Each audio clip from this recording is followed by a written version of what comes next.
Hi everyone, I'm Teacher Margie. May mga na-encounter ba kayo na mga problem sa Electronic School Form 7? Narito ang isa sa mga nagiging problema sa Electronic School Form 7. Para maiwasan na paulit-ulit kayong mag-encode, so ang una muna ninyong gawin ay ang mag-add personnel para lahat ay mailalagay nyo na lahat at walang makakaligtaan or madodouble. So, after adding personnel, makikita nyo yung mga personnel nyo dyan sa right portion ng inyong Electronic School Form 7. Ayan, so makikita nyo dyan. Then, after encoding lahat or adding personnel, you can now click dito sa personnel name para i-search at maumpisahan nyo na mailagay ang mga personal information nila isa-isa. So, reminder lang na ang mga personal information ng ating mga kasama sa school ay kailangan nating i-fill out lahat para hindi magkakaroon ng problema doon sa view portion. So, huwag kalimutang save edited. Ayan, then yung unang save edited, then sa pinaka-last na save edited. Yang dalawang yan ang napaka-importante para ma-save lahat ang mga in-encode ninyo dito sa part ng personal information at dyan sa part ng subject taught, advisory, ancillary at saka mga iba pa. Ayan. So, na-encounter ko yung kung hindi ko na-fill outan yung mga personal information lahat, magkakaroon siya ng problema at hindi siya makikita doon sa view portion. So, dito yon. Ayan. Kung hindi nyo ilalagay yung mga personal information, mag-i-error siya at hindi siya counted doon sa School Form 7 na inyong ipiprint. Ayan. So, nung nilagyan ko na siya ng personal information lahat, nag-count na yung sa aming school head doon sa principal. Ayan. So, ganun lang para lahat ay ma-counted at walang error na mangyari. So, yan yung mga palagi nilang tinatanong, bakit hindi siya ma-view, ma'am? Hindi makita yung mga in-encode ko, paulit-ulit ko nang ginagawa. So, ang gawin natin, so step 1 is add personnel muna lahat para hindi pa ulit-ulit yung pag-encode natin. Then, after that, you can search ang mga name nila at isa-isa nyo na silang i-encode ang mga personal information at ang kanilang mga subject taught. So, ganun lamang. So, for example, this one, ang itinaype ko dito ay ang aming school head. So, nilagyan ko siya dito ng elementary and administrative.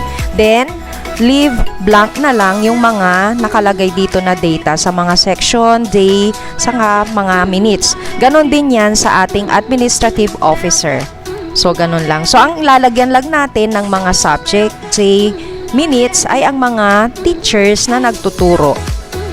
Ayan. So, i-complete natin yon lahat ng mga tinuturuan nila. Kung 2 sections man sila, ilagay po natin.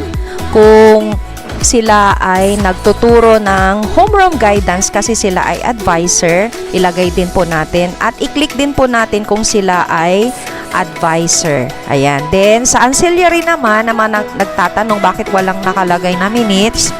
So, okay lang po yun kasi hindi nakaprogram dito sa ating Electronic School Form 7. So, ang nakaprogram lang yung mga tinuturuan po natin and advisory. So, ilagay lang po natin yan. Dapat mag-reflect lahat ng mga tinuturuan ng teachers at mga coordinatorship nila. So, sabi ni Sir Jonathan Diche, i-reflect lahat ng mga tinuturuan at mga coordinatorship ng mga teachers para makita kung sila ba ay overload or underload. So, ganun lang po. Maraming salamat. Pa sa idadagdag ko sa ating tutorial is kung may nakalimutan kayo na encode doon sa teacher, pwede ninyong balikan. Basta i-search nyo lang dyan sa bar. For example, sa akin. Ayan. Then, search para lalabas na yung mga in-encode ninyo. Hintayin lang nating mag-progress din. Okay? Click OK. Ayan, so hintayin natin. So, dito sa akin, nakalimutan kong ilagay yung homeroom guidance. So, pwede nating balikan at i-encode ang mga kailangang i-encode pa. So, ilagay ko na lang dito. Ayan. Para, okay, then, hanapin ko yung homeroom guidance. Ayan, then, grade 6. So, ang homeroom guidance namin is sa Friday lang siya itinuturo. Ayan, so automatic na yan na nagko-compute. Then, don't forget to save edited. So, i-click nyo lamang yan para mag-save at hintayin nyo kung successful, sabi niya. So, wala pang lumalabas. Hintayin natin. Ayan. So, kung okay na, then, pwede nating i-view. Then, i-click ulit ang auto format para makita natin yung additional na in-encode natin dyan sa School Form 7.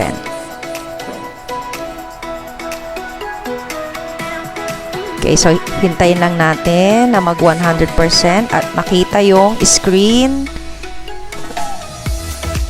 So, dito sa School Form 7, kailangan talaga tiyagaan at syempre, matagal din kung minsan pag marami na kayong na-encode, mas lalo na pag mga big schools, expected na yan na matagal ang loading. Parang LIS lang yan. Pag maraming nag-encode, matagal ang loading. Ganyan din sa School Form 7 kasi binabasa pa niya lahat. So, tignan natin kung lumabas yung homeroom guidance. So, kanina wala yon. So, ngayon, lumabas na siya at nakalagay na ang mga in-encode ko sa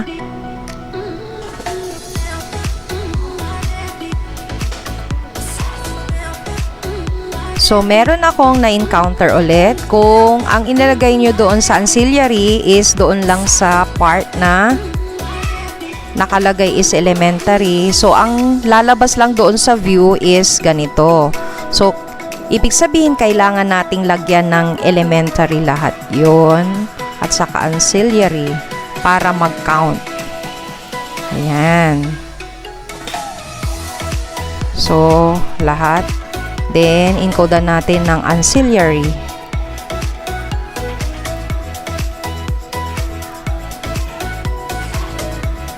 Ayan. So, tignan natin. So, i-save muna natin ito.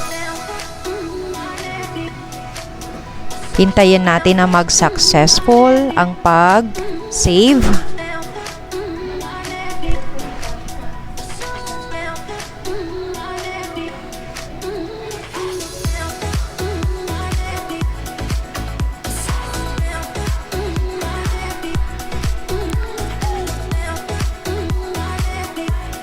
Okay, so yan, successfully edited na siya. Then, tignan ulit natin yung view. Then, again, auto format para mag-count yung mga in-encode natin.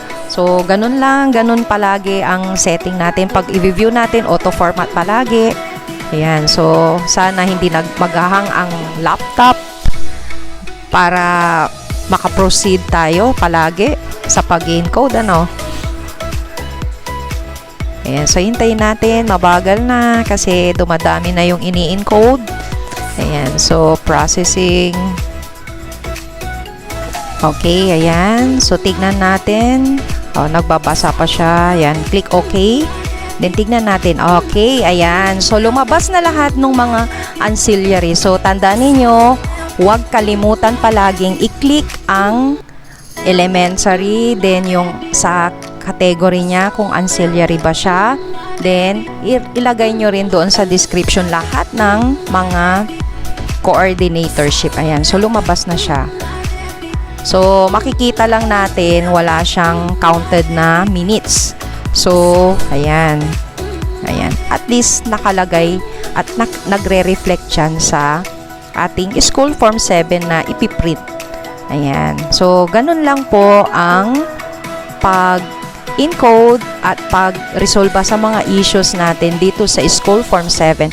Sana kayo rin ay makapag-encode na rin at sana makatulong itong video na ito para kung na-encounter nyo itong ganitong problem, makatulong itong video at magawa nyo na rin ng tama. So, tandaan, tiyagaan lang po natin kasi medyo mabagal ang ating School Form 7 na Electronic School Form 7.